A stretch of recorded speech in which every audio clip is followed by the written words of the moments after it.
Okay, our final person today is Coach Beamer. He will go straight to questions. How about front row right here on your left? Coach Beamer, Drew DeArmond, ESPN 97.7 The Zone Radio in Huntsville, Alabama. I know you coached at South Carolina previously. I wanted to know if you had what kind of relationship you had with a guy from my community who went on to play about 10 years in the NFL, won a Super Bowl, Darian Stewart, who's one of the best athletes we've ever had in Huntsville. What kind of relationship do you have with him? What kind of role do you foresee maybe he could help you with this Gamecocks program? And then second part of the question, you were one of the best recruiters in the country as an assistant. How are you approaching the transfer portal? Are you going to save spots in a current recruiting class maybe to go after some guys to fill holes on your roster year to year? Yeah. Need some notes to write down from that. D. Stu, got a great relationship with Darian Stewart.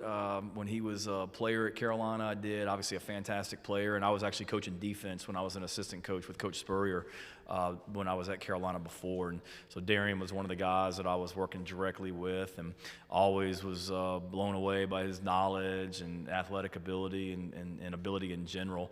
And then with him being in the NFL, followed his career, and I've had a chance to sit down and connect with him a handful of times since I got back to Columbia. He's actually, I believe today, doing a fundraiser in South Carolina and raising money, and had an event last night back in Columbia as well. So he's all about giving back to the community. He and I talked a little bit about him being involved going forward with our program and being around our players. And certainly he's what's right about college football and has a great story from what he did in college and then what he did in the NFL, and eager to continue to connect with him more and more going forward. And then in regards to the transfer portal, I think every year is different.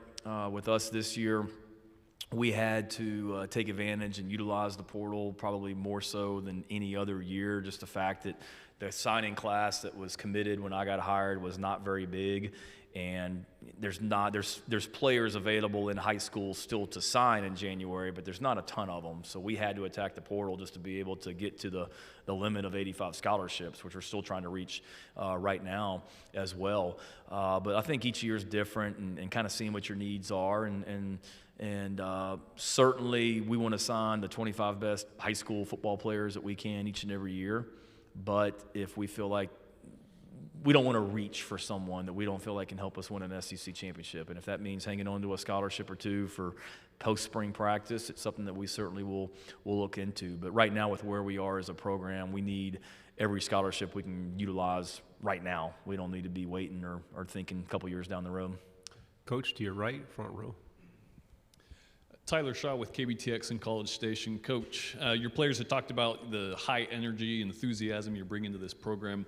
What's the focus of your first year as you want to right the ship and bounce back from the last couple of years at South Carolina? Yeah, I think really it's people talk about culture all the time, and I think for us it's just creating that environment day in, day out that we want to be a part of, that we want our player, what we want our program to be about, and just being consistent with that day after day. And then, really in regards with the program, I know it's cliche, but it's just let's be the very best that we can be, and let's try and get better each day. And I know it's coach speak and all that as well, but it's true for us. There's not a lot of expectations for South Carolina football this fall. I get it. Don't really care, what the outside perception is and what the outside expectations are. I like the team that we have, and we're about let's be the very best that we can be, and how good can we be? How good can the 2021 South Carolina football team be? And that's our goal and what we're working towards each and every day. Coach, to your left, second row. How important is the Kentucky game, both where it is on the schedule and how you'll end up in SEC standings? I think it's always important, and we got 3 pretty big ones before that as well. But from being at South Carolina before, I know how big that Kentucky game is each year. I mean, there was one year when I was at South Carolina, and I think it was Andre Woodson was the quarterback, and they were ranked top 10 in the country, and we beat them in Columbia on a Thursday night. I remember my last year at Carolina, we beat Alabama when they were number 1 in the country, and then we went up there the next week, and Randall Cobb broke our hearts on a last-second touchdown. So all my years at South Carolina, that game was always big, and with what they've done with their program, they've elevated their program. We're very proud of our program. So that's always a critical game each and every year. But in this league, they're all big and they're all critical, and we need to take care of, Eastern Illinois, our first opponent first, and I know our fans will be excited for the SEC opener in Williams-Brice Stadium on September, or is that the 25th or whatever that day is. We'll be ready for it. Coach, to your right, front row. Hey, Coach, I know you haven't been the head coach for any of the last 7 years, but A&M's won 7 games in a row against South Carolina. What makes Jimbo Fisher's team so difficult to prepare for and play against? Yeah, one, they've got great players, and he's done a fantastic job of coaching them. When I was at Virginia Tech, we played them. When he was at Florida State, when I was at Georgia, Kirby sent myself and a couple of the other offensive coaches. We went down to Tallahassee and spent a day with Coach Fisher and his staff in the spring of 2017.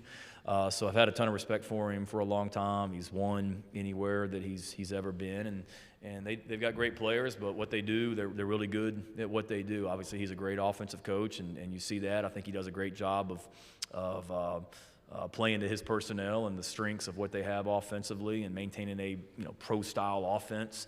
And then defensively, I mean, they're very, very disruptive on defense and tough to prepare for. We spend time, like a lot of programs do, working on a summer scouting report on all of our opponents and just kind of a general overview. And if I hear Texas A&M and their third down blitz package one more time, I mean, that's all I heard about in these summer scouting reports when we went over A&M and what they do. So that'll be a big challenge for us, and tons of respect. And being at Oklahoma, I know what the state of Texas is about, and how great the high school coaching and talent is there, and what football means to Texas A&M. It's very important, just like it is to us at Carolina. Coach, to the left, third row. Coach Todd Summers of ESPN TV out of Spartanburg.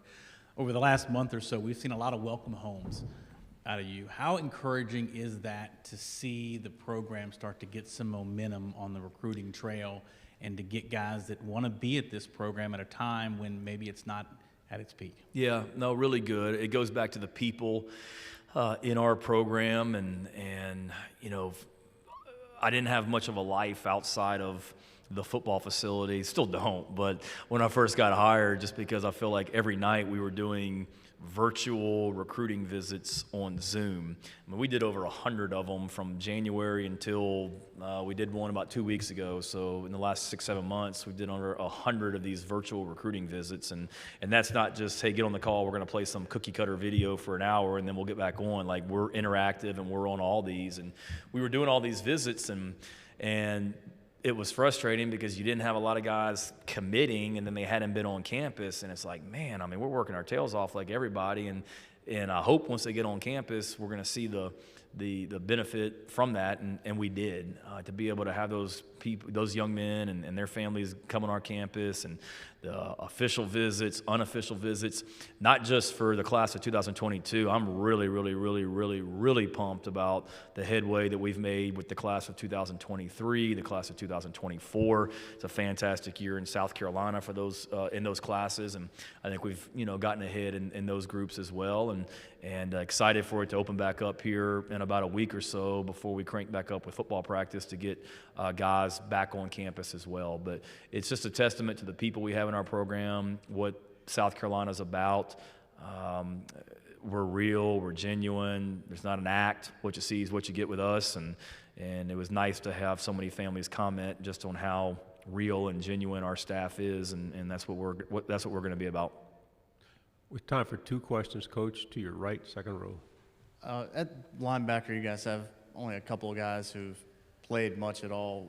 How is that going to be a juggling act, or what will that juggling act kind of look like as y'all are trying to figure out the best combination there? At linebacker? At linebacker, yeah. Great question. I know I mentioned Sherrod Green, but in the main room, as somebody that's played a lot of snaps, but he's got a fierce competition going on. When you talk about Mo Kaba and Damani Staley and Debo we've added, and Rosendo Lewis and Brad Johnson. I mean, it's a good group, and I'm excited. We got competition going on at a lot of positions, none more so than linebacker. You could throw defensive back in there, you could throw a wide receiver in there, how it all shakes out. But you're typically only going to have 2 true linebackers on the field at a time. So who those two guys are and then who's in that rotation will be critical. And we've got some really good players that are going to be battling it out, and that's something that's going to uncover itself in the month of August during preseason practice. As it stands here right now, I mean, I'll be honest with you, I couldn't tell you who's going to go out there as the starting Mike linebacker and the starting Will linebacker the first game, much less the first practice.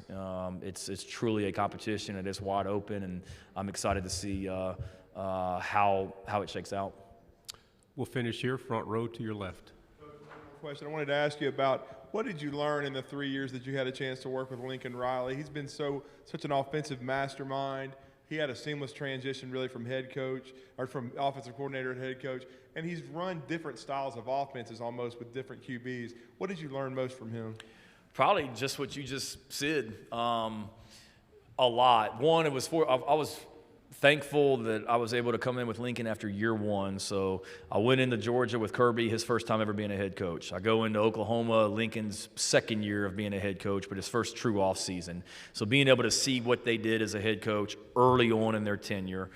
Kirby, when he got the job, I think was younger than what I am now. Lincoln's still younger than me, so he's younger than what I was. So being able to see them as a first-time head coach. And then that was my main reason for leaving Georgia to go to Oklahoma, was just to get connected with Lincoln Riley from an offensive standpoint and to see not just how we did things offensively, but why we did the things we did. It was really good for me.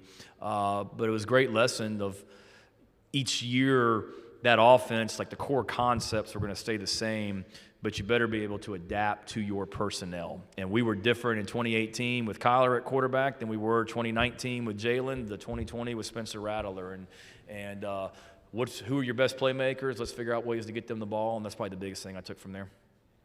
Thank you, Coach. Yep. Thank all of you. Have a great week.